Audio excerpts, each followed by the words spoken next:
Local bodies election हो या general election हो, एक चीज़ कॉमन देखने को मिलती है कि जो मुतासर शख्स होता है, जो कैंडिडेट होता है, वो पहले इलेक्शन कमीशन में, फिर इलेक्शन कमीशन से ट्राइब्यूनल में धक्के खा रहे होते हैं सालों साल। वो उनकी प्ली क्या होती है कि वोट्स जो हुए हैं उनको रिकाउंट किया जाए। तो आपको ये चीज़ पता होना चाहिए कि ये आप इलेक्शन कमीशन और जो ट्राइब्यूनल है, इन सारी चीज़ों से हट कर भी एक ऐसा फोरम है जिसमें आप अप्रोच कर सकते हैं मुताबिक कानून। लेकिन कैसे, आज इस शॉर्ट सी वीडियो में डिस्कस करते हैं। एक तो आपको पता होना चाहिए कि हमारा जो इलेक्शन एक्ट AJK 2020 है, उसकी सेक्शन 125 के तहत जो है वो इलेक्शंस को इस एक्ट के तहत रेगुलेट और कंडक्ट करवाया जाता है। लोकल बॉडीज़ की इलेक्शन की बात कर रहा हूँ। तो लोकल बॉडीज़ की अगर मैं इलेक्शन की बात करूँ तो एक चीज़ आपको पता होना चाहिए कि जो भी प्रिजाइडिंग ऑफिसर है किसी भी पोलिंग स्टेशन में, उस पर बड़ी भारी जिम्मेदारियाँ आयद होती हैं कानून के मुताबिक, इस एक्ट के मुताबिक। यानी बैलेट पेपर पर जो बैलेट बॉक्स है उसके खोलने से लेकर, ओपनिंग से लेकर उसकी क्लोजिंग तक, और ये सारे नताइज भेजने तक कारों को एक बड़ी जिम्मेदारी आयद होती है प्रिजाइडिंग ऑफिसर के ऊपर। और प्रिजाइडिंग ऑफिसर अगर अपनी किसी जिम्मेदारी, अपनी लाइबिलिटी और ऑब्लिगेशन से फुलफिल नहीं करता,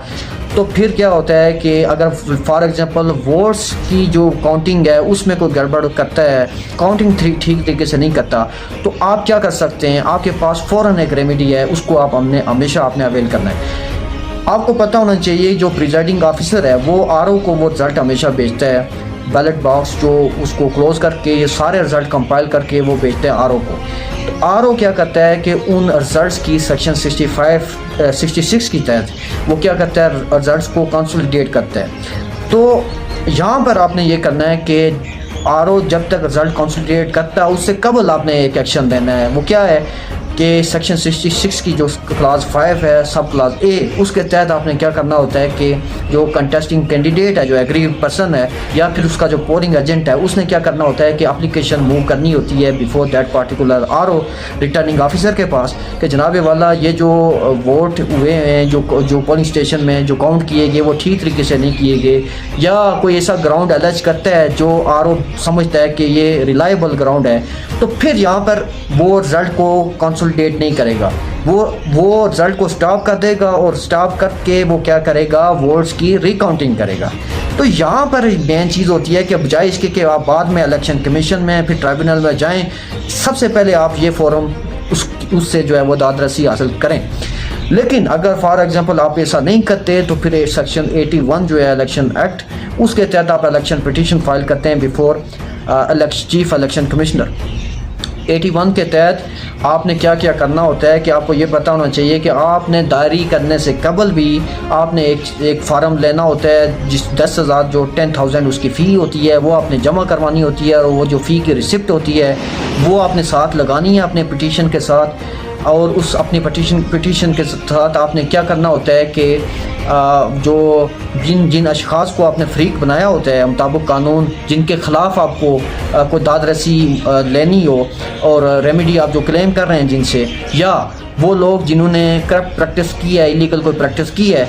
और जो जितने भी कंटेस्टिंग कैंडिडेट्स थे आपने उनको फ्री के मुकदमा बनाना होता है उस पिटीशन में।